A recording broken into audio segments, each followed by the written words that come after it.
अस्सलाम वालेकुम, आप देख रहे हैं मुबशर लुकमान यूट्यूब चैनल। आज दिसंबर की 14 तारीख है, 2020 है और दोपहर के इस वक्त 3:30 बज रहे हैं जब ये मैं वीडियो रिकॉर्ड करूं, तो फिर उसके बाद ये चलनी भी है। आपको बताऊं कि कल के जलसे ने हमें बहुत कुछ सिखा दिया। कल के जलसे ने हमें पहली बात तो ये सिखाई कि सियासत जो है बच्चों का खेल नहीं है, नौबारिद लोगों का खेल नहीं है। ये क्रूज़र और लैंड क्रूज़र और पैलेस में रहने का खेल नहीं है, और ये डेफिनेटली बैंक बैलेंस से इसका ताल्लुक़ नहीं है। सियासत और सूझबूझ जो है ये बड़ी देर से लोगों को आती है, और जब हम सीनियर सियासतदानों से बात करते हैं और उनकी अक्ल व दानिश की हम दाद देते हैं, तो वो किसी यानी दुनियावी वजह से नहीं होती, वो एक एक्सपीरियंस की वजह से होती है। अब आप देखें कि मरीम नवाज़ शरीफ ने बतदरीज पहले अपने वालिद की सियासत को ख़राब किया, अपने भाइयों का पाकिस्तान में दाखिला बंद कराया, अपने मियाँ को उन्होंने बिल्कुल ही अलग थलग करवा दिया। उसके बाद अपने चचा और अपने कज़न शहबाज शरीफ और हमज़ा शहबाज को उन्होंने बाकायदा पुश करके जेल के अंदर भेजा, और अब अपने बाप की सियासत ख़त्म करने के साथ साथ नून लीग को भी एक लाइन पे लगा दिया, और PDM को भी बहुत बड़ा धचका कल मिला है। वो इमरान खान को मैं लास्ट टाइम जब मैं मिला था तो इमरान खान ने मुझे याद कराया, मैं वज़ीर-ए-आज़म इमरान खान की बात कर रहा हूँ कि ये 2 महीने पहले की बात है। उन्होंने मुझे कहा कि मैंने तो बहुत पहले कहा था कि ये जब सीरीज़ ख़त्म होगी तो मैन ऑफ द सीरीज़ का अवार्ड तो मैंने मरीम नवाज़ शरीफ को देना है, क्योंकि उसकी वजह से ये सब फेल हो जाएंगे। मौलाना फजल रहमान और दीगर जो कायदीन हैं PDM के, वो बड़े सीनियर लोग हैं।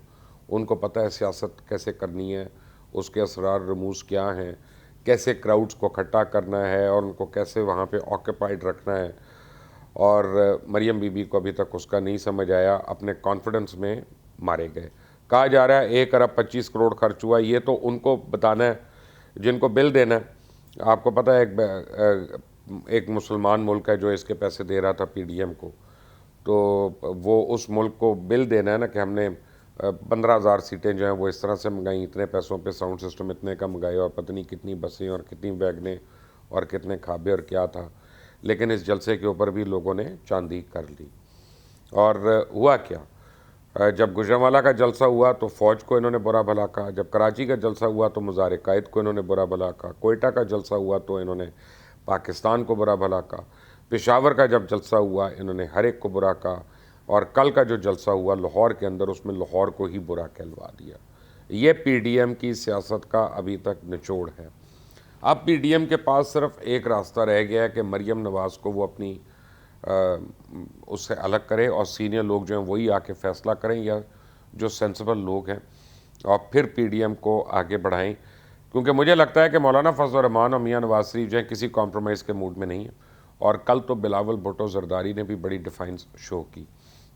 आपको बचपना और एक जिसे पंजाबी में हम कहते हैं कॉन्फिडेंस की मार, आपको मैं मरियम और आसफ़ा के अंदर फ़र्क बताता हूँ कि मरियम ने बग़ैर प्लान किए, बग़ैर सोचे समझे वो बोले जा रही हैं, वही तकरीरें कर रही हैं, अजीब अजीब अलकाब कर रही हैं, और उनकी तकरीर में इज़्ज़त और जो तकर्रुम है वो सारा ख़त्म हो गया। उन्होंने जिस तरह से मुखातिब किया सारों को, ख़ास तौर पे प्राइम मिनिस्टर को, पाकिस्तान के प्राइम मिनिस्टर हैं। और उसके बरक्स आसफ़ा भुट्टो जरदारी ने जो 7 मिनट की अपनी एंट्री दी थी, उन्होंने एक पता नहीं कितने साल उसको प्रिपेयर किया था, अपने वालिद, अपने भाई, अपनी फूफी, उन सारों के साथ बैठ के, और पीपल्स पार्टी के दीगर कायदीन का भी उसमें क्रेडिट है कि जो गाइड करते रहे इन बच्चों को। और जब उन्होंने वो 7 मिनट की, 1 मिनट आगे नहीं 1 मिनट पीछे नहीं, तो उन्होंने बड़ी ठोस, जामे और मुदल्लल तकरीर अपनी की, और उन्होंने बेनज़ीर भुट्टो शहीद की शबीह दे के वो स्टेज से उतर गई। उन्होंने उससे ज़्यादा जो है क्राउड के अंदर अपने आप को एक्सपोज नहीं होने दिया। हम मीडिया वाले जानते हैं कि सबसे एक अंडर एक्सपोजर तो एक है प्रॉब्लम, लेकिन ओवर एक्सपोजर जो है ये सबसे बड़ी प्रॉब्लम है, और ये उनको नहीं समझ आई। लेकिन PDM को अब कुछ करना है। क्यों करना है? ये सब कुछ जो एक्टिविटी अब होगी है जनवरी एंड और फरवरी के मिड तक होगी, और उसमें PDM ने पूरा जोर लगाना है कि किसी तरह इमरान खान की हुकूमत को पैकअप किया जाए। उसकी वजह क्या है? कोई ऐसे मसाइल नहीं है PTI की हुकूमत में जो पुरानी हुकूमत में नहीं थे, उससे पहली हुकूमत में नहीं थे। हम गवर्नेंस का रोना रो रहे हैं। अगर उस्मान बुज़दार को बदल भी दें, अभी महमूद खान को बदल दें, तो हो सकता है गवर्नेंस थोड़ी बेहतर तो ज़रूर होगी, लेकिन महंगाई शायद इमीडिएटली कम ना हो। उसके बाद यह है कि किस बात पे रोना रो रहे हैं? रोना इस बात का रो रहे हैं कि पीटीआई के अंदर भी सिर्फ और सिर्फ इमरान खान है कि जो बज़िद है कि मैंने एनआरओ नहीं देना। अब इसकी एक दूर रस आपको मैं एक सोच बताता हूँ जो आपको समझनी चाहिए कि इमरान खान का ये सिर्फ नारा नहीं, उसकी एक ज़िद है ये। अच्छा, पीटीआई के अंदर जितने भी लोग हैं वो हमारी तरह के कि अच्छा इससे बात सुन ली तो उसकी बात कर ली, अच्छा आपने मुझे बना दिया, आपने शाह महमूद को बना दिया, असद उमर, किसी को भी आप बना दें तो वो आके दूसरे से बैठ के नेगोशिएट करेगा, बात करेगा, इज़्ज़त वाली। इमरान खान कहता है कि मैंने करनी ही नहीं करप्शन के ऊपर बात। तो इसका मतलब है कि मार्च में सेनेट के इलेक्शंस होनी है, तो सेनेट में अब पीटीआई और उसकी हलीफ जमातों की मेजॉरिटी हो जानी है। अब जब वो मेजॉरिटी आएगी तो कानून साजी आएगी कि जिसकी वजह से नैब इफेक्टिव हो जाएगा, जिसकी वजह से एंटी करप्शन इफेक्टिव हो जाएगा, जिसकी वजह से अदारे जो हैं वो इफेक्टिव हो जाएंगे। इसकी वजह से आप देखिएगा कि कोर्ट्स वो ज़्यादा इफेक्टिव हो जाएंगी क्योंकि नई नैब की कोर्ट्स जो हैं वो फ़ाल हो जाएंगी। तो 2-2 महीने में हर एक जो है वो डिसक्वालीफाई होना शुरू हो जाएगा, अंदर जाना शुरू हो जाएगा और इनकी सियासतें ख़त्म होना शुरू हो जाएंगी, इनकी जायदादें जो हैं ज़ब्त होना शुरू हो जाएंगी, इनके बेनामी अकाउंट जो है मंजर आम पे आना शुरू हो जाएंगे। उस लेजिस्लेशन से पहले, सेनेट के इलेक्शन से पहले कि जहां पीटीआई को लोअर और अपर हाउस में मेजॉरिटी हो, उससे बचना है क्योंकि ये हुकूमत से नहीं बच रहे। ये हुकूमत के 2 साल इनको और मज़ीद बुरा नहीं कर रहे, इनको काट नहीं रहे, इनके पास इतना पैसा, इतना सब कुछ है, बड़े आराम से ये गुजारा कर सकते हैं। जो आपको या किसी और को महंगाई अफेक्ट करती है, इनकी ज़िंदगियों में आप महंगाई कहीं नज़र आती है? ये जितने कायदीन कल बैठे हुए थे स्टेज के ऊपर, रोकना है तो इन्होंने इमरान खान को उस कानून साजी से रोकना है कि जो करके वो करप्शन और करप्ट लोगों को हमेशा के लिए सियासत से आउट कर दे। अब उससे पहले जो भी होना है दमादम मस्कलतर होना है। अब इमरान खान की बड़ी कमज़ोरियाँ होंगी, इमरान खान ने बहुत कुछ किया होगा, लेकिन बहरहाल पीडीएम का भी एक फ़ायदा इस अवाम को हुआ कि पीडीएम जो है उसने फौरी तौर पे इमरान खान को मजबूर कर दिया। वो आके क्रेडिट ले रहे हैं कि हमने चीनी की कीमत इतनी कम कर दी, हमने टमाटर की कीमत कम कर रहे हैं। आज सुबह से लाहौर में बैनर्स लगे हुए हैं कि जी अंडरपास अनाउंस हो गया, तो ब्रिज अनाउंस हो गया, तो फ्लाईओवर अनाउंस हो गया, हर जगह पे उस्मान बुज़दार की तस्वीर है।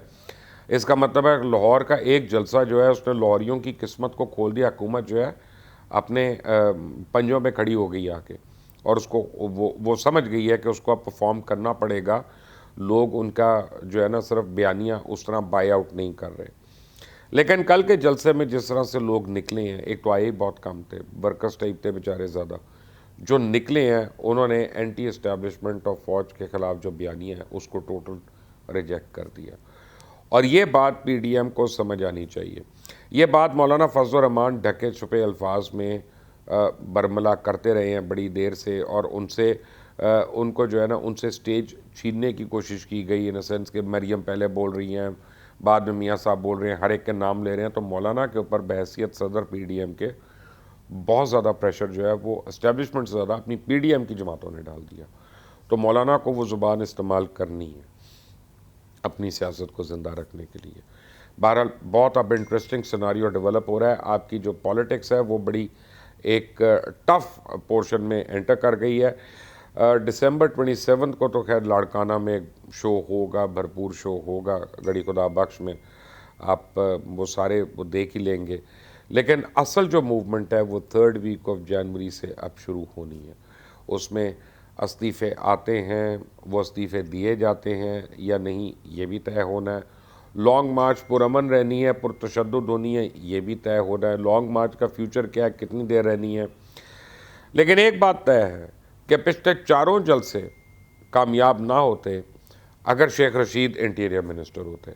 आप देखें 2 दिन हुए शेख रशीद को वजारत दाखिला का कलमदान मिलते हुए और उन्होंने कोई रुकावट नहीं लगाने दी। उन्होंने सारी रुकावटें खोल दी, उन्होंने कंटेनर नहीं लगाने दिया, उन्होंने लोगों के लिए पानी नहीं छोड़ा ग्राउंड में, उन्होंने को पंखे नहीं लगाए, कुछ नहीं किया। उनका करने दो जो करना है और उसमें ही ये सारे एक्सपोज हो गए। मुल्तान का जलसा बनाया गया था बाकायदा, मुल्तान का जलसा बनाया गया था, अगर वरना मुल्तान में ही पीडीएम जो है वो काफ़ी उसको धचके लग जाते।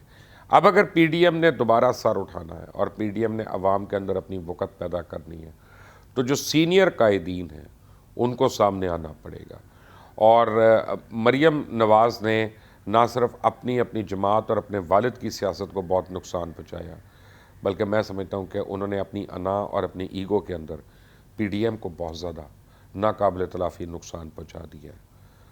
ये मेरी राय है, आप इससे मुख्तलिफ भी सोच सकते हैं और आप इससे इख्तलाफ भी कर सकते हैं। मुझे अपनी राय ज़रूर दीजिएगा कमेंट्स में। इस चैनल को सब्सक्राइब करें, बेल आइकॉन को प्रेस करें। अल्लाह हाफ़िज़।